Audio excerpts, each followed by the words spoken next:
Hello and welcome to PA213. We are in week 6, and in your book that is chapter 29 and 30. So we're in the exam review. And so right to it, this is a long lecture because we have a lot to talk about. I really want to focus on chapter 30, but I'm going to touch on chapter 29 first. So you're starting chapter 29, and it's called the endocrine system and the reproductive system. For pharmacy technicians, it's really important that we know about these two systems because we dispense a lot of medications that interact with these systems. So let me just go into it. The first one is the endocrine system, and we know the endocrine system because this is how diabetes is diagnosed.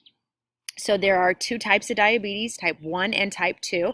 Something that you need to know about type 1 is that's what you get, what you're born with when you are diagnosed. It's mostly like when you're younger as a baby. And then type 2 comes from a lack of functional insulin receptors, meaning that a patient will get diagnosed later in life. And so how I like to be explained is that if a person eats a lot of sugary foods, then their body is not absorbing it, and so there's excess. And so that lack of being able to absorb that is excess in the system and can cause a lot of problems, and that's how the diabetes is diagnosed.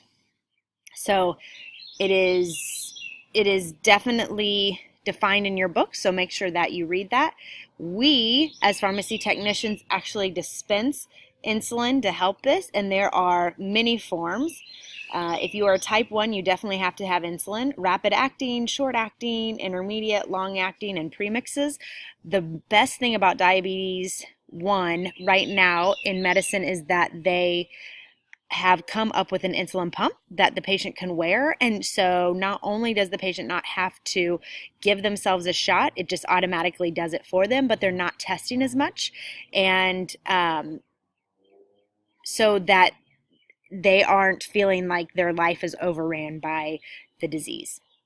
Type 2 diabetes not always has to be on insulin, and they can control theirs with diet and also medications. So these are medications that they would take would be like, let me just give you an example.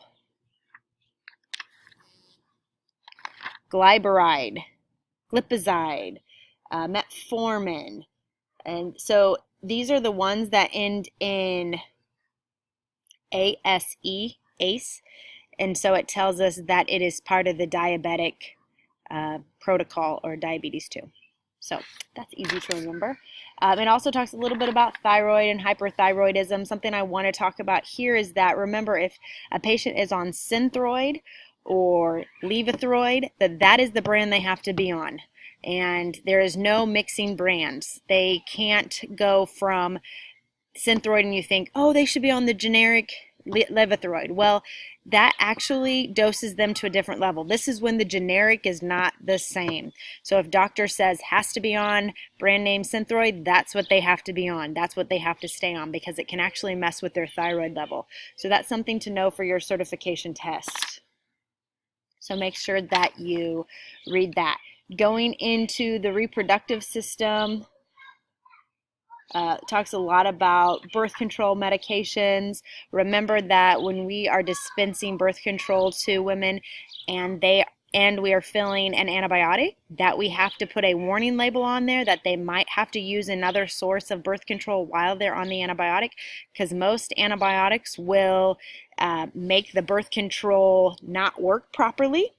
And so we have to make sure that you're using a different form of birth control, because you could get pregnant if you're only relying on your birth control pill, because it will not work if you're taking an antibiotic. Make sure that you know that for the certification test. And then it does not go into the men's Viagra or anything like that, so I guess you don't have to know about that in this section.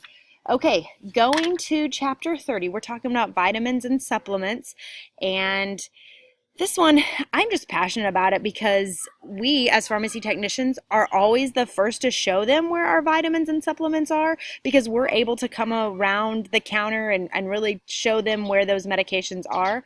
The pharmacist, if he trusts you enough to say, yeah, Krista, go show them where the vitamins are, or go show them where the cold medication are. And so this is your time to really be able to tell them what the pharmacist suggests, or maybe what you know about the vitamins and supplements. So your discussion question wants you to read an article and then tell us your opinion.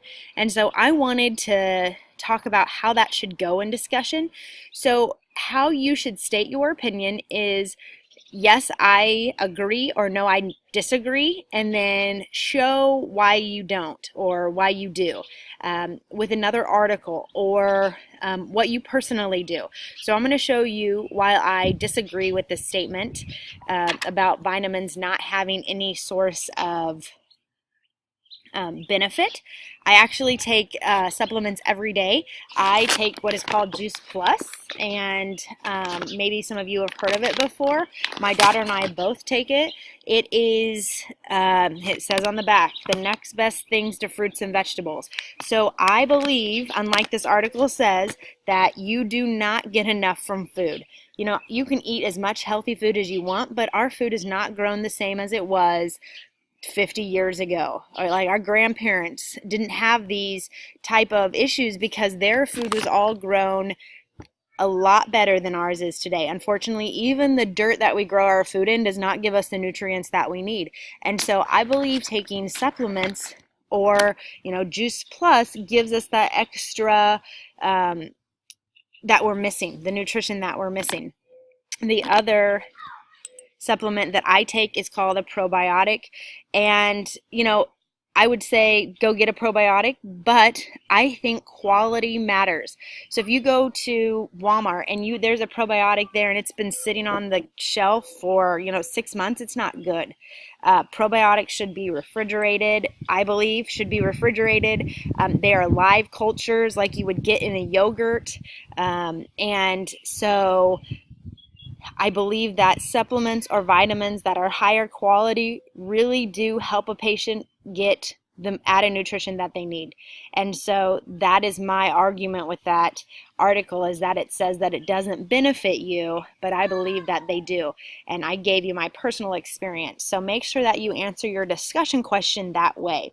It also goes into talking about vitamin A, D, E, and K. Remember that vitamin D is something that you can also get from the sun, but I also take vitamin D. It's a liquid source, and I take it once a week. It's the drops under my tongue, and most people test in their blood for vitamin D is very low.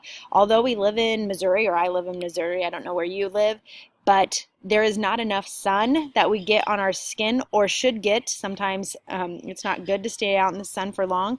And so the supplement helps to increase that in our blood levels. Vitamin D controls a lot in our system, such as hormones for women.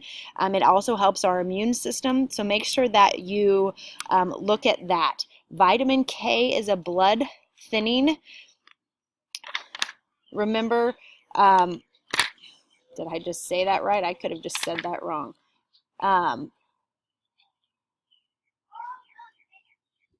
Blood clotting, excuse me. Sorry. Essential for blood clotting. And remember that when you eat leafy green vegetables, that has vitamin K in it. So spinach, kale, I'm blowing. Does it even say in here? Leafy greens, wheat bran, soybeans, that's where you get your vitamin K from. So remember, this is important because when you are talking to a patient who is on warfarin or Coumadin, who actually thins the blood, if they're on an excess of vitamin K, or they eat foods such as spinach and leafy green vegetables, then they might be offsetting what the Coumadin or warfarin is supposed to do. That's like interacting, and so we put a warning label on that. Let's see what else is, and that's pretty much ends that. So it really just talks about the quick vitamins, Vitamin B9, women, is for folic acid. Remember, we take this when we're expecting to get pregnant or we are pregnant. Vitamin B12, cyanocobalamin. Say that 10 times fast. You need to make sure that you can say that.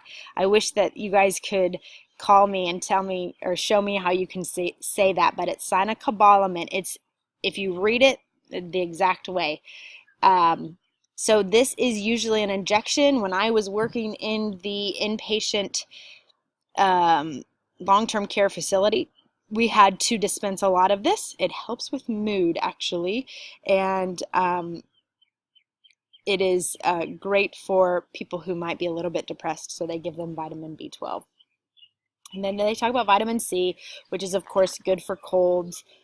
So make sure that you know all of these vitamins, all the Bs. Trust me, they are on the test. B1, thiamine, B2, riboflavin, and what they do. All right, so I hope that I've given you a lecture that you can really refer back to. If you have any questions, please let me know. I'd love to answer them, and I hope you have a great week.